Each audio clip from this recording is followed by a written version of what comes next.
Good morning, everybody. Welcome to the Buying a Home in the Netherlands webinar. Thank you all for joining. I'm here not by myself, but I'm here with my lovely colleague Katie and with our partner Robin from Mr. Mortgage. Good to know everything will be recorded today. So not only me, my voice, but also the presentation slides and everything, and all be shared with you most likely tomorrow. I think I saw a question in the chat pop up regarding muting or camera button. Everyone's muted, everyone's camera is off, so that makes everyone's lives a little bit easier. My name is Ludo. I am a expat buying manager at Expat Housing Network. So I will always also be your point of contact in case you would like to buy a house in Amsterdam. I am the point of contact also for Amsterdam region, but also Zaandam, Almere, Haarlem, and all the suburbs around, I would say. Before we get started today, I'd also like to know who I'm actually talking to. Of course, I can't see your faces, but we have initiated a little poll, a poll to see who you are, why you're here, and how you heard from us. Take some, let's say, 30 seconds to fill in the poll. So that maybe we can tailor the webinar a little bit to who I'm actually talking to. It's not mandatory, of course. Feel free to fill in if you feel comfortable. Nice, we see some results coming in. A lot of people between the age of 25 and 34. Nice, all people who can benefit from the tax exemption. Mix of singles and couples. Also some families. Nice. And a lot of people who are looking to buy a property in Amsterdam, so perfect. Then you're at the right place. Cool. I'm going to end the poll and we'll move on to the next slide. So we think greatness is achieved in the agency of others. I already explained who I am, but I'm not doing this by myself. At Uijtdehaage, we have some lovely colleagues, people from Belgium. Katie's from Cyprus. Maybe you'd like to introduce yourself, Katie, by the way, before I... Hi guys, I'm here today with you and Ludo on the chat support. So please feel free, if you have any questions, just pop them in the chat and I'll be there to answer them for you. And I wish you all enjoy this webinar as much as we do. Thanks very much, Katie. Oh yeah, by the way, that might be good. Maybe it's even easier to put the questions in the Q&A, in the dedicated Q&A, so that we can answer them accordingly. A little introduction from Uijtdehaage. Well, what is good to know is that we are not traditional real estate agents. What does that mean? Is that we are focused completely on buying and renting. So we don't sell properties, we don't rent out properties. So our expertise is really in helping expats find properties, either buy or rent. We charge a fixed fee, so no commission. Instead of a percentage of the purchase price, we charge a fixed fee. It doesn't matter how much you're paying for your property. We think it's a little bit strange that if you're going to be paying more for a property, you should also be paying us more while we're doing the same trick. So we think transparency is key there. Most of the people you saw on the last slide all have expat experiences, either are an expat in the Netherlands or have been an expat abroad. Myself, for example, I am Dutch, but I've lived in the States for a couple of years as an expat. So we all know what it's like to be an expat. Working with Uijtdehaage, of course, has some added value. Good to know is that selling agents take offers from Uijtdehaage more seriously, in the sense that we have done our research, we know what we're doing, so they'll probably know or probably think that if an offer is coming from Uijtdehaage, that they can expect some level of professionality. We can also sometimes book viewings when it's no longer possible. So if you're calling to a property you see on Funda and the selling agent says, sorry, we're fully booked, if you pass it on to us, most likely we'll be able to find a spot where we can either do a double viewing or have a look anyway. Most importantly, we support by reviewing Dutch legal and property documents. I myself, like I said, am Dutch, so I speak the Dutch language, and these documents can be quite difficult to read, especially if it's in a different language. So we definitely support with that. Another important thing is that we help define market value through market data. What does that mean? We don't look at the asking price anymore, but we actually do a research to know what the market value is. This is also the amount that a bank will give you, or the maximum amount that a bank will give you. So it's very important to know that the market value, which is, by the way, 9 out of 10 times a little bit higher than the asking price, actually. And most importantly, we will inform you about the rules and regulations. Like you said, it's very difficult to be here as an expat not speaking the language. So it's important to have some help and consultation there. And of course, that we make sure that you guys don't make the same mistakes that we did as an expat buying a property in the Netherlands. Robin, would you like to tell a little bit about your team and Mr. Mortgage? Sure, yeah, definitely. Well, everybody, thank you for joining, and I'm very excited to have this webinar together with Ludo. My name is Robin Uijtdehaage, the second from the left, and I'm joined by my marvelous team from left to right, Cesar, one of my fellow financial specialists, together with Özkan. Özkan, usually we can describe him as our mortgage Google, really. He knows everything there is to know about mortgages. And well, everybody of us, we have experience as either being an expat, which the lovely Egle is as well. She's from Lithuania, moved here for an adventure, and she's continuing that at Mr. Mortgage as our growth marketer. And the rest of us also have an experience in either parents that moved to the Netherlands, for instance, or lived in another country, or had a lot of experience with different cultures and so on. So that's kind of what drives us in Mr. Mortgage as well. To find out your stories, the reasoning why you do what you do, and how we can finance your new home the best to our abilities. And that's exactly what we do. We don't necessarily, like usually bank do, give you an estimate and then let's see back when you found a property.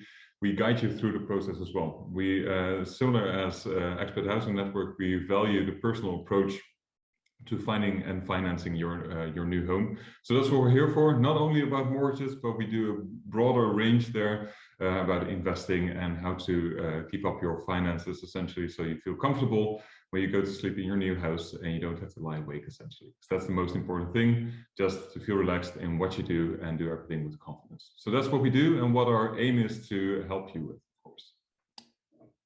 Cool. Thanks very much, Robin. Very important to have some help there. All right, well, today's goal is to add value for you. We definitely believe that we should share the information freely. That is also why we give a webinar like this. Some things that are good to know. Actually, maybe Robin, this is a good one for you to start with regarding the National Mortgage Guarantee. Yes, definitely. So the National Mortgage Guarantee, NHG in Dutch, what that means is essentially it's kind of an insurance arrangement, and there's a limit to that. So in 2022, so right now, there's a limit up to 355,000 euros, either purchase price or value of the property. Up to that number, you can benefit from this National Mortgage Guarantee arrangement. What that means essentially is, so you buy a house and everything is fine and your job is doing well, but then disaster strikes, and for one, the property values have decreased, for instance. Rest assured, we don't necessarily expect that to happen in the near future, but let's say if that's the situation, then the values decrease, and also disaster strikes even further and you lose your job out of fault of your own, of course. So you get disabled, or your partner passes away so you cannot afford the mortgage anymore, or you're laid off due to financial situations at your employer.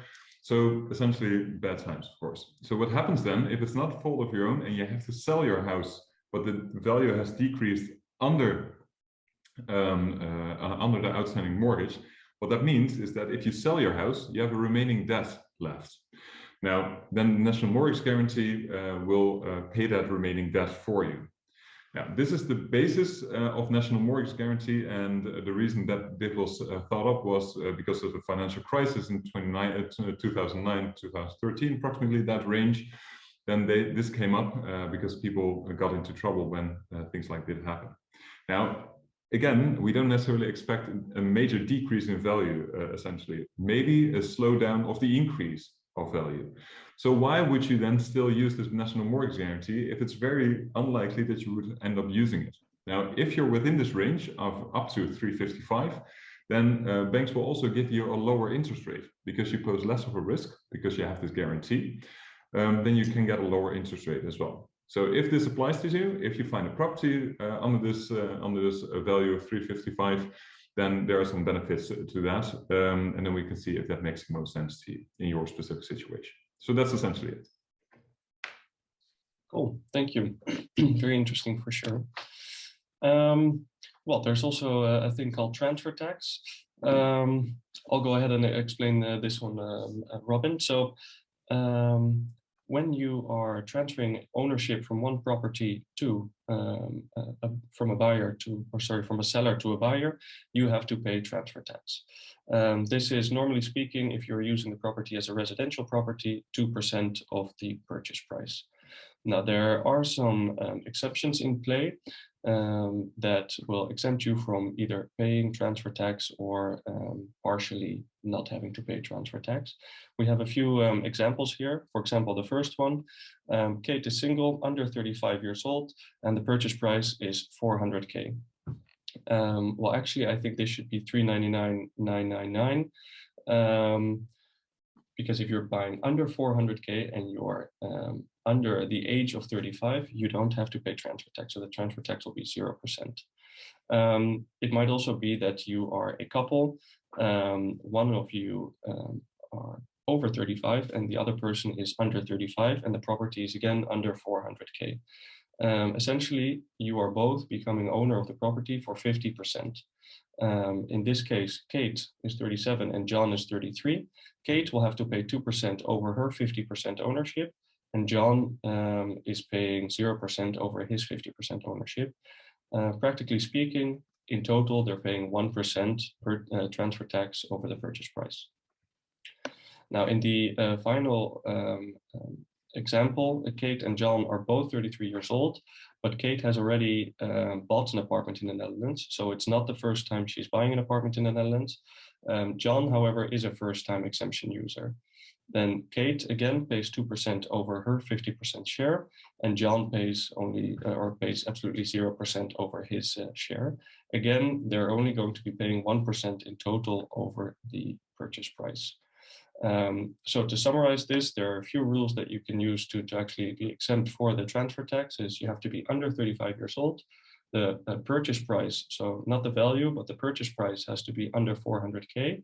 And you can only use this exemption once in a lifetime in the Netherlands.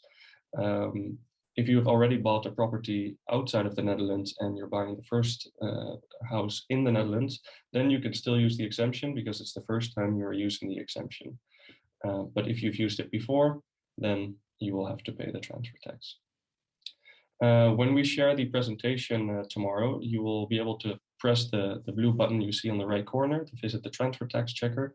Then you can fill in some details about a property you have in mind and some specific details about your own situation. And then the transfer tax checker will let you know how much transfer tax you will have to pay. So let's get to know you a little bit more now. We want to know where in the process you are. So I'll start another, there we go. So again, feel free to fill this in. It's always nice to know. The majority is still researching.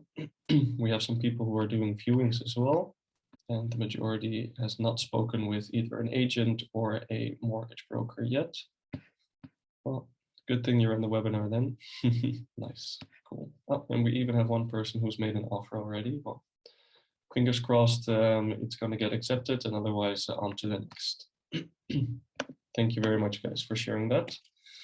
Then, well, renting and buying, both a possibility, both have pros and cons. First, we'll share with you a little bit why it could be interesting to actually rent a property. If you are here for a short time in the Netherlands, then it can be nice to have some flexibility. You don't really have to pay any taxes except the garbage tax, actually, but we'll talk about that at a later stage. The maintenance is not for you. Your landlord is responsible for the maintenance. And it doesn't cost a lot to actually find a rental property, in the sense that there are no closing fees. You don't have to have a lot of savings to actually move into a rental property, because there's no down payment required either. The con of owning a home is indeed the taxes. Maintenance is for your own responsibility, and that can be quite expensive. And well, you're less flexible. It's harder to move because first you have to sell your property. In the current market, not so difficult, but when times turn, it might be a lot more difficult to actually find a buyer for your property. So that will complicate the actual moving to another property. We hope you're still interested in buying a home, of course, because there are also some pros to actually owning a home and why you should buy a home. Well, first of all, there's stability. It's not like a landlord can kick you out because you are the landlord. And with every monthly payment that you do, you build up equity. So every month with the installments, you're putting a little bit of cash back in your own pockets. That is something that doesn't happen with renting. And there are also some nice mortgage interest deductions in place. So that can be favorable for sure as well. Compared to renting, rents are expected to keep rising, meaning that your monthly payments will become higher, but none of that will be put in your own pocket. There are no tax benefits. And there is, like I said, no creation of wealth. So everything that is going out every month is not to be seen back anymore. Robin, maybe you can explain to us a little bit of a financial perspective, the difference between renting and buying. Sure thing. So we made a comparison between two similar properties, both on the Gerard Douwstraat. Nice area in Amsterdam, by the way. So there are similar properties, and one is for rent. So that's on the left-hand side, and on the right side, you can see that it's been bought. So for one, your monthly payments, when you compare the two, with buying the property are significantly lower. So on the right bottom, you can see a monthly payment based on an annuity mortgage, means that you have level monthly payments as long as your interest stays the same, is 1,832. Compared to the 2,250. So that's right off the bat, that is definitely far lower. Now, if you actually would compare the actual payments of renting is money down the drain. You don't get anything back, as Ludo already correctly mentioned. Now, part of the mortgage payments, you also don't get back, and those are the interest payments. True, you do get a tax benefit there, but essentially it's also money to a bank. You don't see anything back. The repayment of your mortgage is essentially money in your bricks, so that's kind of saving up equity. So when you can see there, the interest payments in the first month would be 691 euros. So actually, money down the drain, you can compare the 691 and the 2,250. So that's a major difference, of course, there. But what is very good to keep in mind, if you buy a house, you always have to input a certain amount of your personal savings. It depends on what real estate agency you work with. For instance, if you use a real estate agency on a fee, then the amount will usually be significantly higher than when you work with Expat Housing Network, for instance, because they have a level fee, a fixed fee. So that makes more sense in that sense, that you don't have to put in as much of your savings. An estimate for a property of 525 on the right-hand side of closing fees, so the input that you would have to do in any case, is about 23,000 euros. So on the one hand, you have the input of 23,000 euros, but on the other hand, you also have a lower monthly payments when you buy. So then, of course, it's important to find a break-even point. So when do you earn back those closing fees? And that is approximately 15 months. So let's round it up to 1.5 years, so 18 months. Then you already have earned back those investments that you do. So does it make sense then to buy a house, even if you only stay in the house, in the property for 1.5 years? Not really. It makes more sense if you want to stay in the property for, let's say, 2 or 3 or 4 years. That's kind of the term 3 or 4 or 5 years, actually, when it really starts making sense to buy a property, considering the increase in value, of course, and the required investment that you would do. So that's basically the rundown, the financial side of renting versus buying. So it really depends on what your plans are. And by all means, if you're not entirely sure, just check in with either Expat Housing Network or with myself to see the financial side. Of course, we're called Mr. Mortgage, but we don't want to force a house on you or force to buy you. The most important thing is that you understand your finances and then can base a decision between renting or buying on the correct information, essentially. So that's it. Perfect. Cool. Thanks very much, Robin. Okay. Oh, yeah, this is indeed part of it. Cool. So I think everyone heard that the market is going a bit crazy currently, and that the prices are rising and are expected to keep rising as well. So why are the prices rising anyway? What causes the prices to increase? Well, there are a few fiscal benefits at play. For example, the tax exemption that we talked about before, that can save you quite some savings.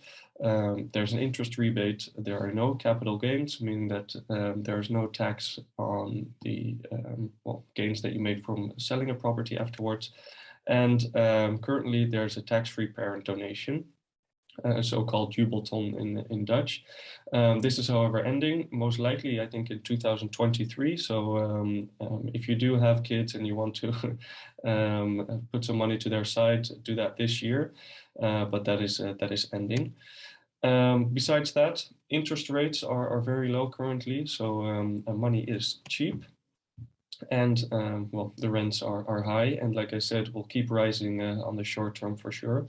And that also pushes people towards buying a property, as it makes more sense. But I think that the biggest driver of them all is currently the lack of supply, meaning that there's far too many people looking for a property, and definitely not enough properties on the market. So for people that might have already scheduled or tried to schedule a viewing, you can see that within a day or two, most of the viewing spots are already full, because there are so many people looking for a property currently. What would you need in savings before you start? Like Robin mentioned, buying a home costs money as well. And there are some costs that you need to keep in mind when you want to buy a property. Well, we've listed them here in the middle.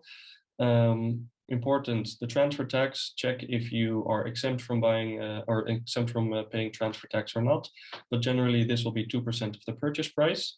Again, this is if you are buying a residential property. If you are thinking of buying purely to invest, then again, have a chat with Robin, but the transfer tax will be a little bit higher, more towards 8% of the purchase price. You need to go to the notary. You need to go to the notary for the mortgage deed and for the transfer deed. Depending on where you're buying a property in the Netherlands, it will be between 600 to 1100 euros per deed. If you are buying in Amsterdam, what is good to know is that in Amsterdam, the purchase contract is also drafted up by a notary. And that might be an additional fee as well. If you are going to a bank or a mortgage broker, costs vary between 1,500 euros and 3,400 euros. Maybe good to explain what the difference is between a bank and a mortgage broker. Well, I'm gonna try to pitch Robin here a little bit, but how it works. A bank, we normally try to see them as like a brand store, a store that sells only their brand. And they definitely care what you're buying. It has to be something from their store, and they normally have, well, a bank like 4 to 5 products that they can offer you. A mortgage broker, a mortgage advisor, someone like Mr. Mortgage, works more like a personal shopper in the sense that they don't really care where you're buying as long as you buy something that fits you and looks good on you. They also have a lot more access to a lot more products. I think even, correct me if I'm wrong, Robin, up to like 30, 35 products. Is that correct? Yeah, well, we work with over 35 lenders, different banks, and each bank has approximately 2 or 3 products. So then you get up to around 110, 120 different mortgage options, essentially. Yeah. So you can imagine that it's a bigger store to look in, that's for sure. Well, cool. So that can be between 1,500 and 3,400 euros. A typical real estate agent charges between 1 to 2% of the purchase price.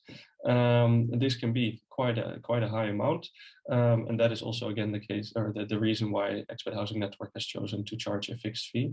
Regarding the fixed fees, we'll come back to that later on. An appraisal is needed if you want a mortgage. So that is going to be between 550 and 600 euros, also depending a little bit on the region where you're looking in. Technical inspector, not something that is mandatory, but definitely something we advise, especially if you're buying a property that is older than 20, 25 years. It's always good to have someone who has a technical eye, look at the property and write a report to see what might need to be fixed on the short term. If you do not speak the Dutch language, it is by law necessary to have an interpreter at the notary when signing the transfer deed and the mortgage deed. This depends a little bit on the language, how much that's going to cost. That's pretty funny, actually. If you have a very specific or very unique language, something that is not talked a lot around the world, then the prices are going to go up. English is generally the cheapest. So if your English is sufficient, then my advice would be to go with an English interpreter and use the other savings or money to go out for dinner and celebrate the purchase. If you don't want to make a deposit payment, and we'll get back later on the deposit payment, but you can also choose to go for a bank guarantee. Bank guarantee is a written guarantee from a bank that pretty much guarantees the deposit on your behalf. This is between 250 euros and 1% of the guaranteed amount, depending a little bit on lender and product. And then finally, we have the NHG, what Robin talked about before. If you choose to move forward with an NHG product, then they charge you 0.7% of the mortgage amount to get access to those beneficial interest rates and insurance. Well, as you can see on the right side, there are some costs that are tax deductible. And well, actually everything that is tax deductible is mortgage related, as the Dutch government wants to make it more incentible to actually have a mortgage. So as you can see, the mortgage deed is tax deductible, a mortgage advisor or the bank fees are tax deductible, appraisal and the NHG is tax deductible. Hopefully in the future, they'll also see that with the current market, it's definitely needed to have a buying agent and our costs will be tax deductible as well. But in the short term, I don't see this happening, unfortunately. Cool. Well, we have here some 3 tips to win in the current market. First of all, value, value, value. And what do we mean with that? Is that currently the asking price doesn't say too much about the actual market value of the property. So if you see an asking price on Funda, 9 out of 10 times, that is just an invitation of a bidding of or starting to bid from that price. To give a little bit of an example, if we have an asking price of 395, it might be that the market value is already 415,000 euros. Well, for 415,000 euros in the current market, it's not always possible to buy at market value. So you might need to add some savings and you eventually purchase the property at 435. Then it seems like you're overbidding 10%, which is already quite a lot of money. But actually, once we know the market value, we disregard the asking price because, again, the asking price doesn't say too much.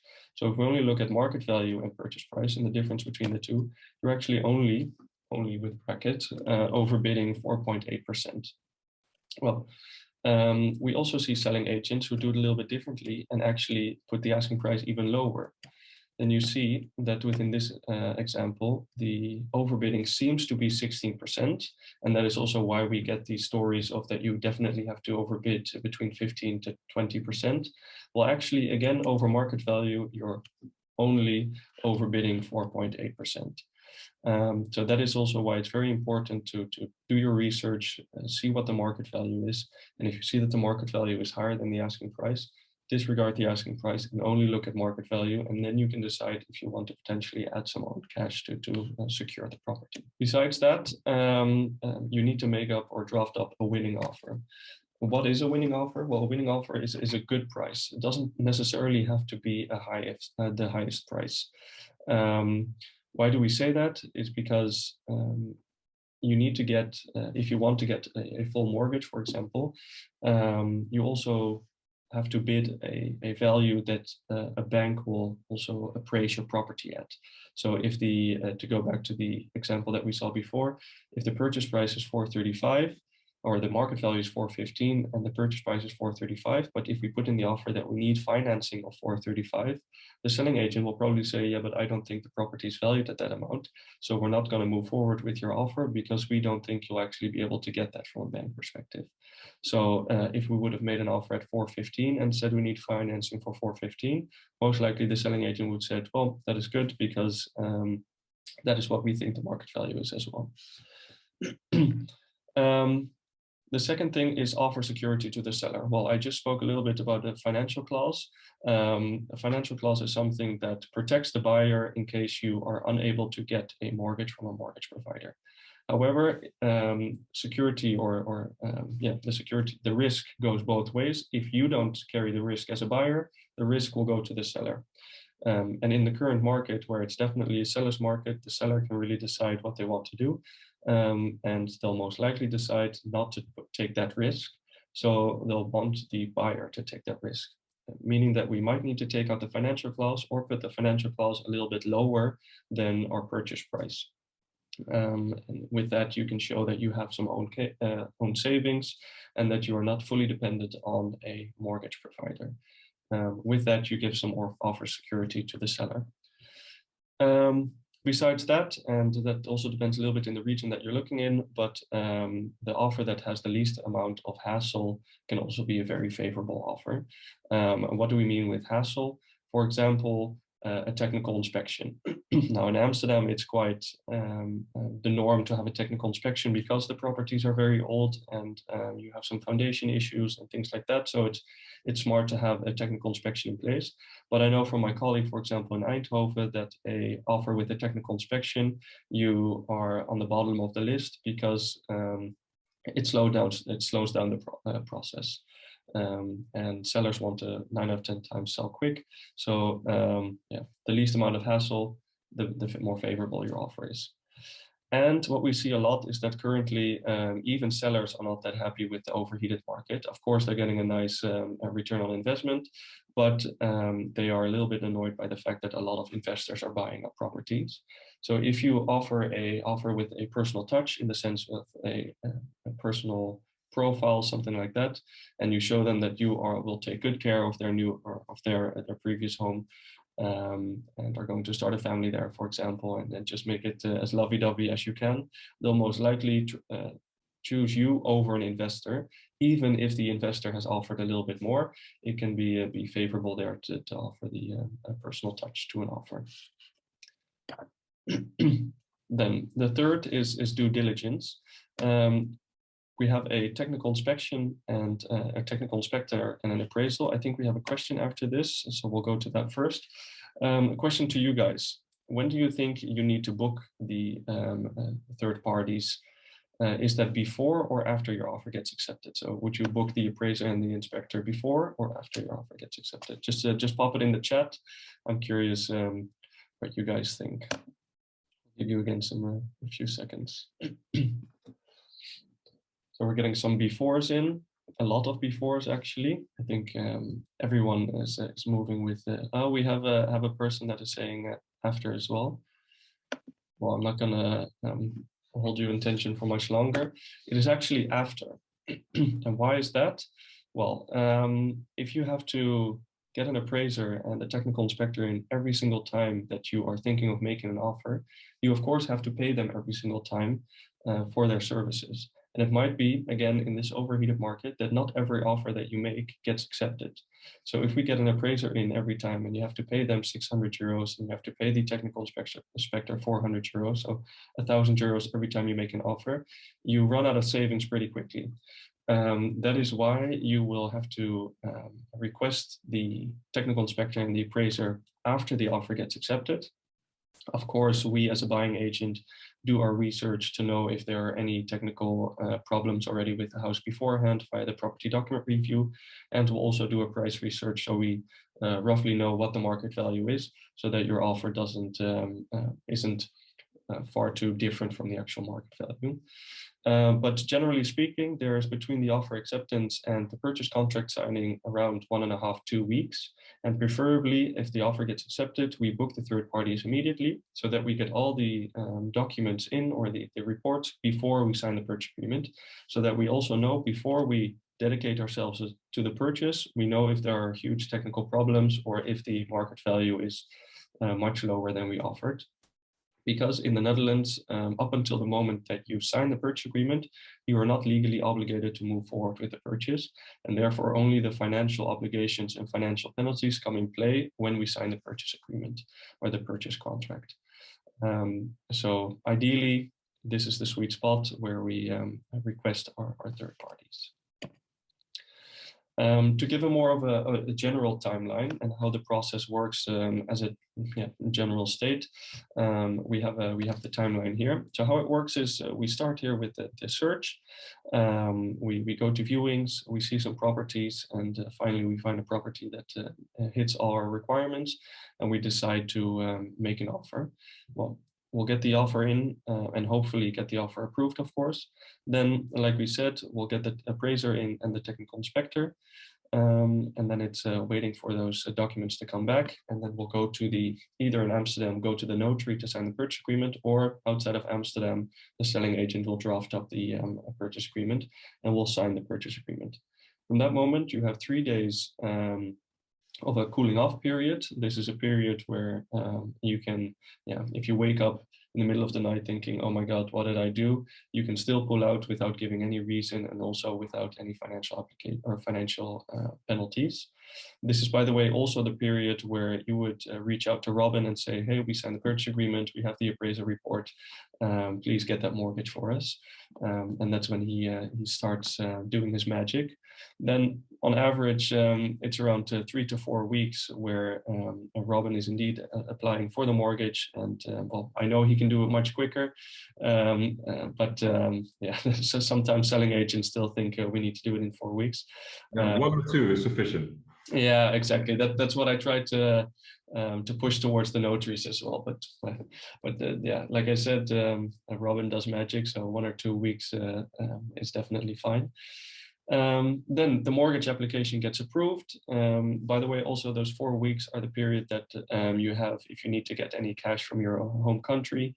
You get it in the Netherlands in those 4 weeks, and then we'll pretty much get the mortgage approved within those periods.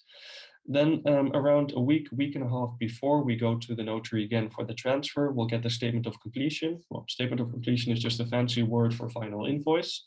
And what that is that it's listed with not only the purchase price, but also the transfer tax.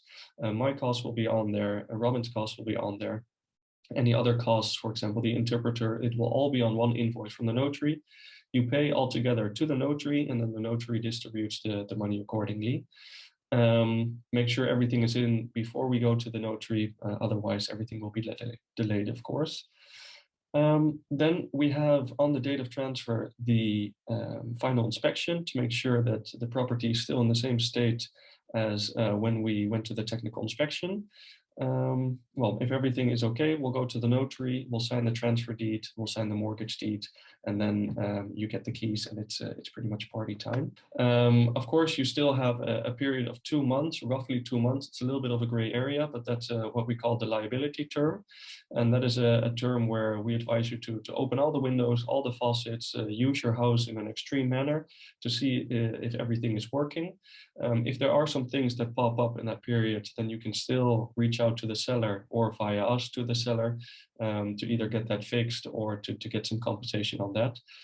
After those 2 months, the seller has expected you to do everything and use the house already extensively. After that, it's not possible to hold the seller liable for anything anymore. Cool. All right, I think we will be moving on to our frequently asked questions. Katie, I think this is your time to shine. Great, so thank you very much. A few questions that I'm gonna read from the slides, and then I'll go back to the questions in the Q&A, guys. Kind of mortgage with a temporary contract or as freelancer? Sorry, can I get a mortgage with a temporary contract or as a freelancer? This is a question for Robin. Yes, thank you, and that's also my answer, really. Yes, there are definitely possibilities. It kind of depends on your personal specific situation, of course. What I mean by that is, so let's start with the temporary contract, right? So if you have a temporary contract, what the bank would prefer for you to have a statement from your employer. That's a standardized statement, standardized format, where your employer states, okay, this lovely person has a temporary contract at this time till this specific date, but we have the intention to keep this person on after the current contract date and then indefinitely. So that is the declaration of intent, it's also known as. That would give the bank a bit more security, And it doesn't really mean anything for the employer because it's not legally binding. It's just an intention, and the bank knows that this is not legally binding. So any employer can set this up. So yeah, that's just an additional security they would like if you have a temporary contract. Now, if you wouldn't have a temporary contract, there are still possibilities, but then it kind of depends on how long you've been in the Netherlands for and what the current situation is. If you buy a house alone or together with a potential partner and what their income is like. So different variables come into play there. If you want to know a bit more specifically about your situation, how this works, just give me a call. When it comes to being a freelancer, yes, there are also possibilities. And be aware of what you read on the internet because there's a lot of information there, but not all information is correct. When it comes to being a freelancer, you need at least 12 months of history of being registered at the Chamber of Commerce here in the Netherlands. So 1 year is sufficient, but then we cannot use the full extent of your income. With 2 years, we can use a larger percentage of your income, and then with 3 years, then we can use the actual average of the last 3 years as 100% of your income. So those are kind of the things what we have to concern ourselves about. So we have to know what your history is, and it kind of depends on your specific situation and what kind of your work you do as a freelancer as well, or as an entrepreneur, company owner, essentially. So yes, there are possibilities for sure with both situations, but you have to know exactly what the specific situation in your case is. Great, thank you very much. We can move to the next question. What happens if you want to leave the country after several years? Robin, I guess this is for you as well. Sure, yeah. So there are different options. Well, there you go. One, you keep your home, but have mortgage costs. Now, it is important that no bank will allow you to keep the mortgage without doing anything and move abroad and don't let them know. Sure, you can. Anybody can do it, but it's against the rules and regulations of the mortgage.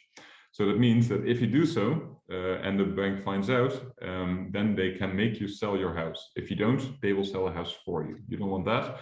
So keep in mind what you have to do then. So most sense makes it that you refinance your mortgage into an investment mortgage. We'll get to that later on in a talk. So the second option is rent out your home. That's essentially it. But then with permission of your bank. So some banks do give permission if you want to rent out your home when you're moving abroad. But the most important condition there is that it has to be a temporary move. So you come back within 2-3 years. And your current employer sends you abroad, then knowing that you come back in the same role pretty much, and also the same kind of income. So there are possibilities, but know what. Or, and that's a third option, sell your home without any penalty or capital gains tax. And that's true. If you sell your house, even while your interest is still fixed, so you have a contract with the bank, and then you choose to sell. I know in some countries you have to pay the remaining expected rental interest income to the bank. In the Netherlands, you don't. You can just repay your mortgage with selling your house. No penalty is due. And the Netherlands also doesn't know anything like a capital gains tax. So any gain that you will have or any earnings that you have with selling your house is completely yours. Great. Thank you very much. We're moving to the next question. Can I rent out my house or a room? I guess, Ludo, you can help us with this one. Yeah, well, it touches a little bit on what Robin just said. There are two different things. Renting out a room is not such an issue. You're pretty much always allowed to rent out a part of your room. Would be advisable to have some kind of agreement between the two of you, but it is not like you have to actually inform your bank about that. Renting out a house is a little bit different. There we would advise you to contact your bank, as there might be some implications there, and your bank might want to either revise or relook at the mortgage product that you have. And it might also be that if you do this a little bit too quickly and you've only paid the 2% transfer tax, that's the tax attorneys come to your door and say, hey, you're using this as an investment property. You shouldn't be paying 2%, but you should be paying 8% transfer tax. However, it is definitely possible, but it's something to look into at the moment that you are deciding to do either one of these. Great, thank you very much. Moving on to the next question. What impact will COVID have on the market of mortgage and housing? So I guess, Ludo, you can talk a little bit more about the housing aspect of this question, and then Robin, you can move on with the mortgage side. Sure, that sounds good. Thank you, Katie. So maybe we should actually change this question to what impact did COVID have on the market, or the housing market and mortgages, as we've been in this situation for quite a while now.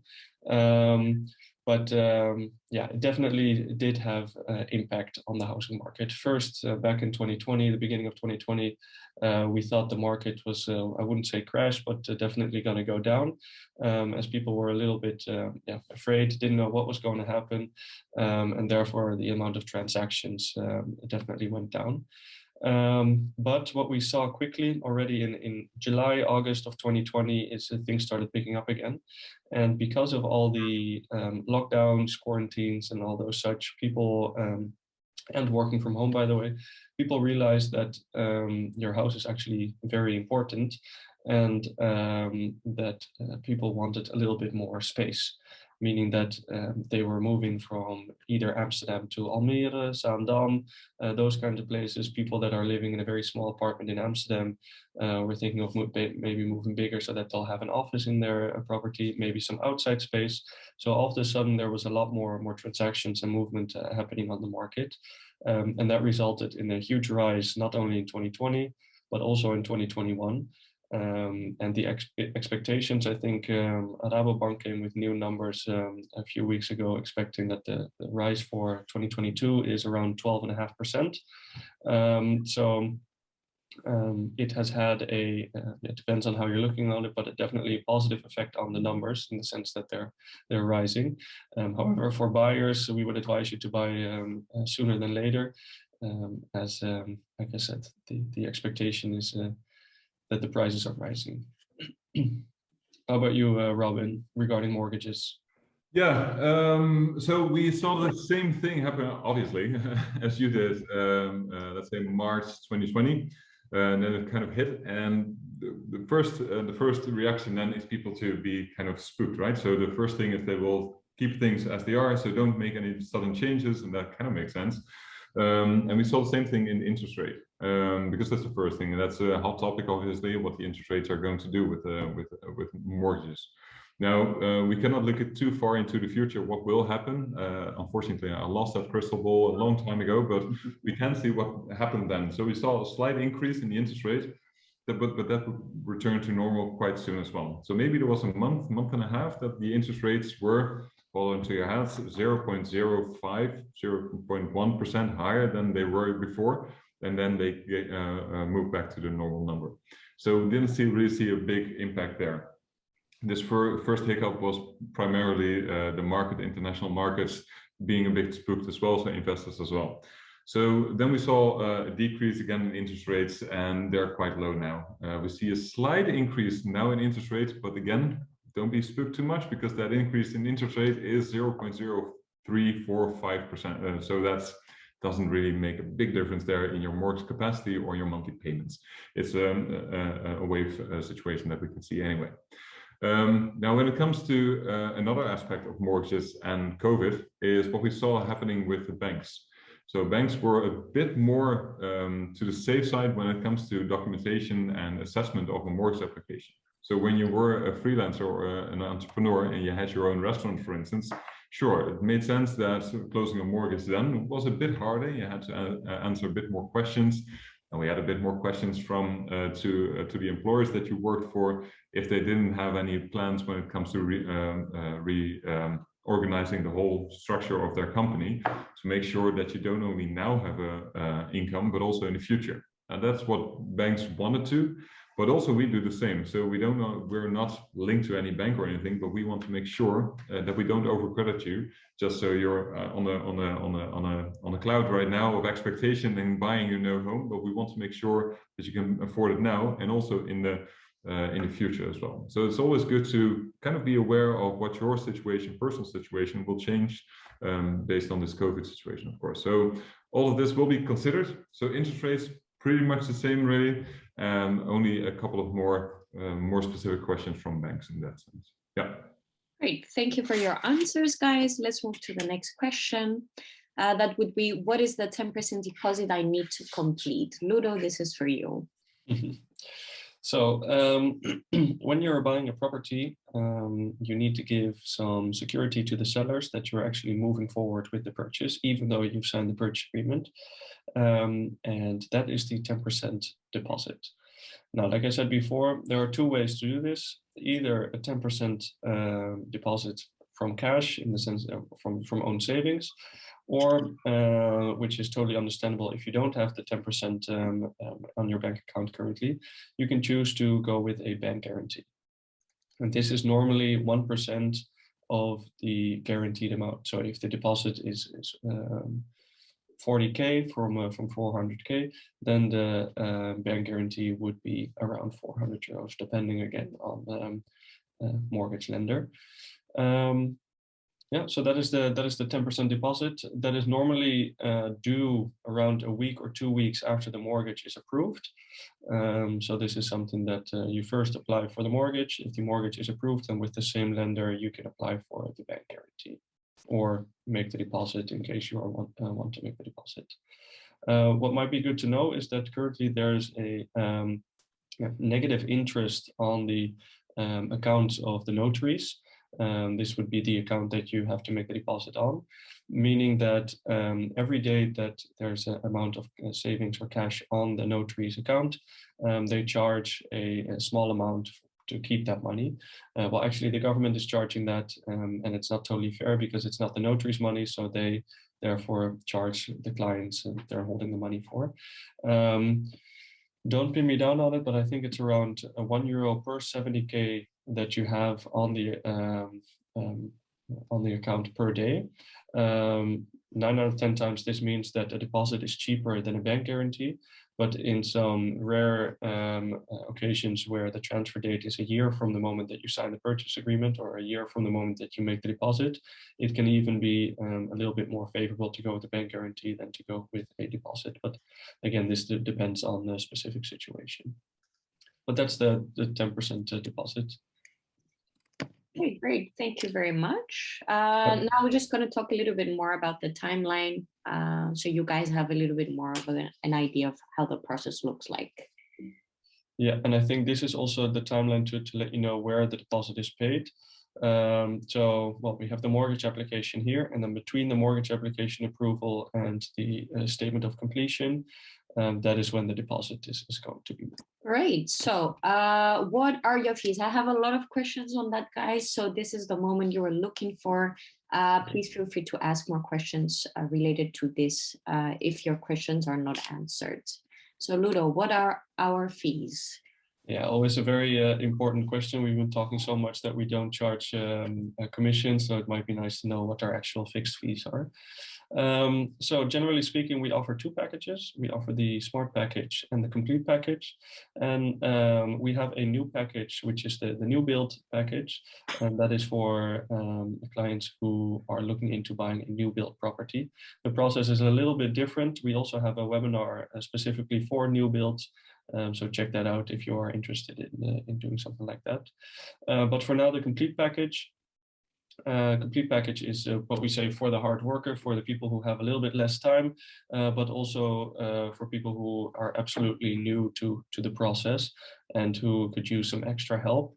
Within that process, we schedule the viewings, we attend the viewings, we also attend all the third-party meetings. Besides that, of course, we do the property document review and the price research, which I think are definitely the most important ones, but also there to review all the legal documents, the technical inspection reports and appraisal reports, etc., etc. So we're there from A to Z to literally hold your hand.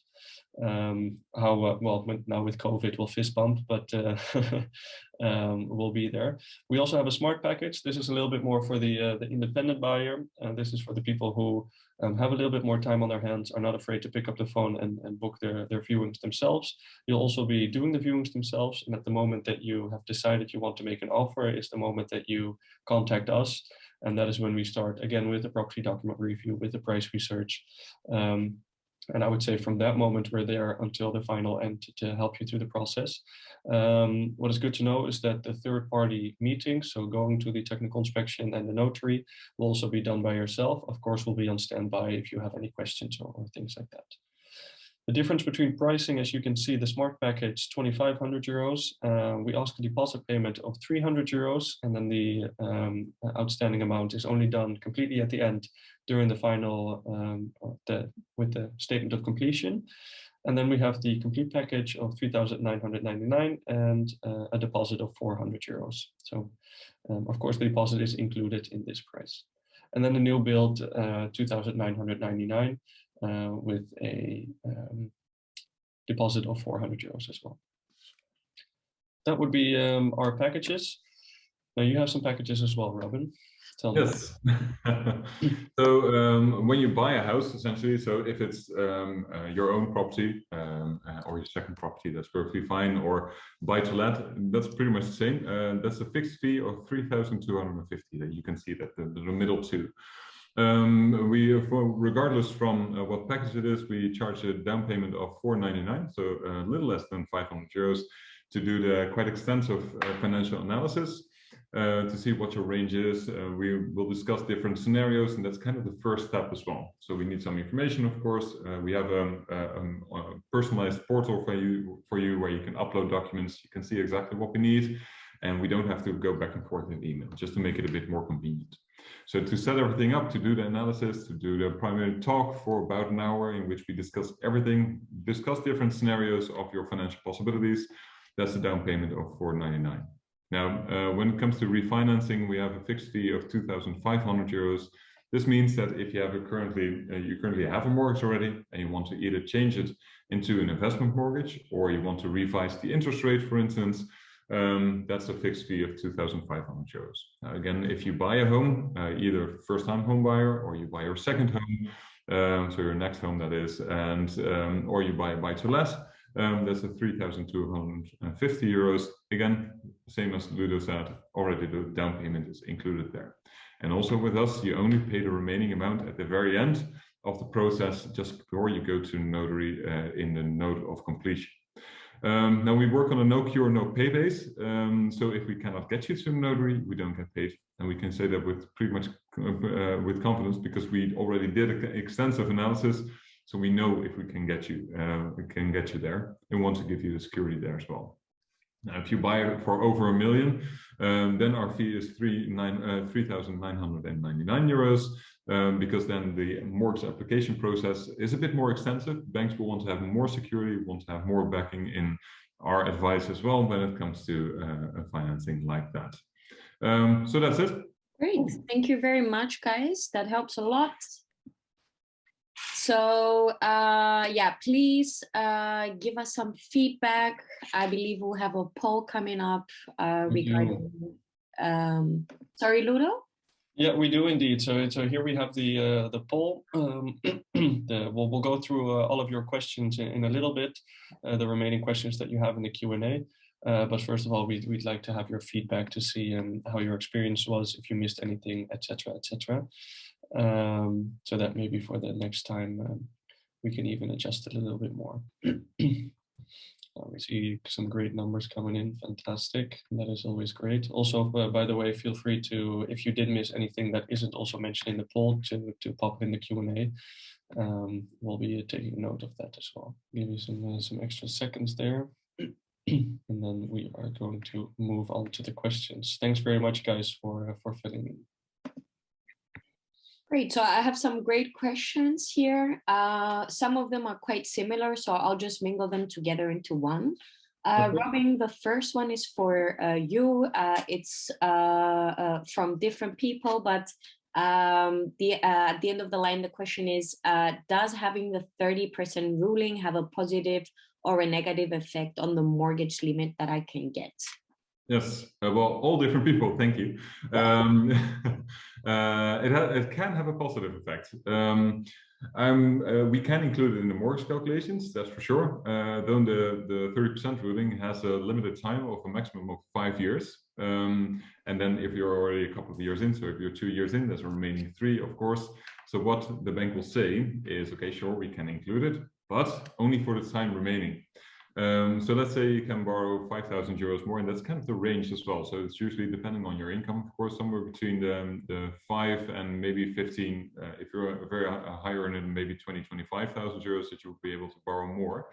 But then you would have to repay that amount in a relatively short amount of time. So regularly, a repayment time of your mortgage is 30 years. You have 30 years to repay. And then your payments are also spread out. Now, if you have to repay in 3 years, then you have to repay quite quickly. So in comparison, your monthly payments will be substantially higher for this 30% additional mortgage than for the remaining amount. So only if we really needed to stretch your mortgage to the upper limit to just get you there with the amount that you need, then we wouldn't use it. Otherwise, I wouldn't necessarily use it, but it doesn't have a negative effect, definitely not. Even if we don't use it, the bank will see that you will have it because it's on your salary slip.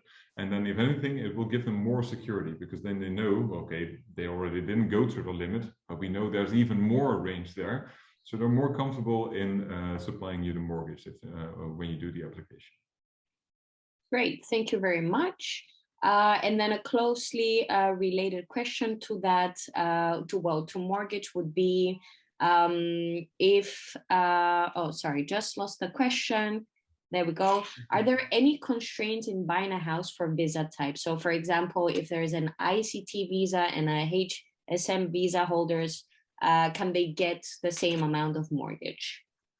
That kind of depends on the lender and how willing they are to be flexible there.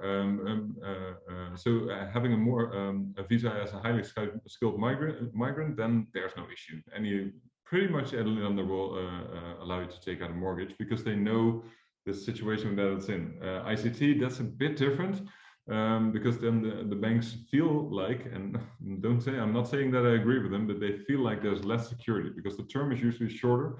A highly skilled migrant has a 5 years term, and then usually it's prolonged. ICT, they have a bit less of that security, the banks feel. So usually then it's a bit harder to close a mortgage based on that. If you can choose, go with a highly skilled migrant visa because that gives you a bit more security or a bit more options there. Great, thank you. Thank you very much. Ludo, the next one is for you. We have a question for Salome. Her initial question was, is it better to have both a makelar, a buying agent, and an investor to help her look for a property? Her situation is that she has a broker who told her that sometimes it's also good to use investors to help with the search for houses because they know some properties that might not be on Funda yet. Good question, Salome. Thanks very much for that. Well, it depends a little bit on what kind of price bracket you're looking in. From my experience, everything will be listed on Funda, definitely up to like 2 million, something like that. So quite a high amount.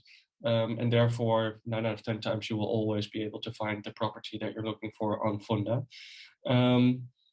For specific projects or new build projects, it can be useful to also keep an eye on the website of some investors, some bigger companies that might be investing in new projects, and also some big investors who are going to be buying large blocks of areas, and following them could potentially give you a bigger chance of actually, well, getting a viewing spot, because I think it's all about getting the viewing spot. It doesn't per se have to increase your chances of actually securing the home. But generally speaking, from my experience, if you keep an eye on Funda every morning, just for 10 minutes with your morning coffee, you should be able to find the property you're looking for and also be able to secure a viewing. Great, thank you very much. Robin, what happens if I want to finalize repay the mortgage in less than 30 years? Yes, you can. Can you hear me? Yeah, you can. Yes, you can repay in shorter term than 30 years. Two options. You can reduce the duration. You don't necessarily have to go for 30 years. Would be my advice, but we can get into that. But you can always make additional repayments. So in your monthly installments, you have standardized repayments that you do every month. But with any bank, you can always make additional down payments. And then it's important to know, well, in what term would you like to repay and how would you like to do that? And if you want to repay to what additionally per year, what amount are you thinking about? So any lender will allow that up to around 10% of the original mortgage sum. So if you take out a mortgage of 500,000 euros, every year, regardless from your outstanding mortgage, you can repay up to 50,000 euros. Now, if you want to exceed that, you might have to pay a penalty with some lenders, and some lenders allow you to be more flexible there. So if this is something that you're interested in, just have your financial advisor include that in their consideration of the bank. But again, two options: repay additionally or reduce the duration of your mortgage. Great, thank you very, very much. One more for you, Robin. What happens if I want to leave the Netherlands, but I don't have an employer anymore and not sure if I'm coming back within 3 years? Could I refinance the mortgage in a buy-to-let mortgage? So you don't have an employer anymore in the Netherlands and then still want to refinance. That's a bit of an issue because a bank will want you to have income, preferably in the Netherlands, the continuous income in the Netherlands, to be able to refinance into an investment mortgage. The expected rental income will be considered as income as well, but only as an additional income, not as a primary, only as a secondary income. So you do need to have a type of income to base the investment mortgage on. Otherwise, the option is to sell. And that's also because the reasoning usually is to keep on the property is for investment purposes. So you make your money work for you, right? So then if you sell your house, probably will make an additional earning. And then you can use that money as well to have it work for you, but then without having a debt linked to it as well. So there are also options to continue investing even if you have to sell your house. Okay, great. Ludo, I think the next one is for you. Correct me if not. From the tax perspective, if I purchase a property for investment renting purposes, is it better to purchase the house on my own name or as a company? I'm going to pass that question to Robin. I think Robin is the guy to answer that question. My bad. It really, yeah, it's you don't want to have this answer, but it really depends on your situation. It depends on what kind of company do you have. Does it make sense to have it included in your company? For what purpose are you going to use the rental out? Do you want to have a portfolio extending more than one or more than 3 properties, really? Because then it starts making sense. Then, if anything, if you have more than 3 investment properties, the tax authorities and also the government and banks will all regard you as a professional investor. So then, if anything, it could make sense to start up a company to do so. Also, it really depends, again, what kind of company do you have and what kind of income do you have? Can you cover it in your own, on your personal income? So it really depends on your specific situation there. Okay. And then a question related to the 10%. What happens if we sign the contract, the mortgage is denied, and then we need to pay the 10%, but we don't actually have that amount? Is it a requirement of the process, but also what happens after that? I'll take this one. Okay, go ahead. And then feel free to add if I missed anything out. So we have, before we actually make an offer, we have a few ways to protect the buyer from having to pay a financial penalty in case their mortgage is denied. This is something called the financial clause. And how that works is we make an offer, for example, for 400K. And that 400K would be subject to financing of, well, either the 400K, so the purchase price, or a different amount in case you have some savings that you want to put up towards the property. But from for this example, let's just use the full purchase price. So we will have put that in the offer and therefore also put in the purchase agreement. So again, this states that if we cannot get financing up to 400K from a mortgage provider, we don't have to move forward with the purchase agreement and therefore also don't have any financial penalties. That means that if Robin gets a rejection from the bank and there is no other bank that wants to take you, then we will dissolve the purchase and therefore don't have to pay any financial fees. Now, in the case that you didn't have the financial clause in there and the mortgage gets rejected, yeah, then you have to pay the 10%. Now, maybe you can add an answer there, Robin, how it works if you don't have these savings on your bank. Yeah. So you have to pay it in any case. So if you don't have it, then there's a big problem there. This is also why Expat Housing Network and Mr. Mortgage, we will not allow this to happen. And this is why it's important to have a very clear and looked into situation, your finance situation, but also the wishes that you have and the bid that you put in. So how it works is then before you put in a bid, you should already know, is it very likely if I can close a mortgage? Then if you cannot close a mortgage, then the thing is you need if you cannot close a mortgage, but let's take a step back, this 10% security deposit should be put in at some point. Now, if you don't have the funds available yourself to transfer that amount to the notary, you can opt for a bank guarantee, as Ludo already mentioned. Then the bank or a financial institution, because not all banks have the option for a bank guarantee. So also other financial institutions can supply you this 10% security deposit. Then if you, what happens is this bank or again, financial institution will send or make the 10% available to the notary. So if the notary needs to pay it to the seller, if the contract is not followed, the purchase contract is not followed, and you have to pay this 10%, then the notary will pay that to the seller, and then the bank that you close this bank guarantee with has paid this 10%, and you then have a loan of this 10% at the bank. So that's quite important to know. So then you have, so again, following the example of Ludo, you said 400,000 euros, right? Yep. So then 40,000 euros, you have a 40,000 euros loan and you don't get anything in return. You just have to pay that to the bank. Now, this is not something that you want, and this is not something that we will let happen because, well, it's a waste. 40,000 euros is quite a sum of money not to move forward. So again, rest assured, this is not something that we will let happen. Just make sure that you share us with your information. So if I try to close a mortgage for you and you have 15 different loans that you didn't tell me about, sure, that can pose a bit of an issue. Yeah, that's it really. So rest assured, it doesn't really happen.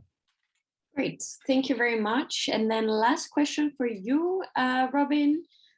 So we have a viewer, his name is George.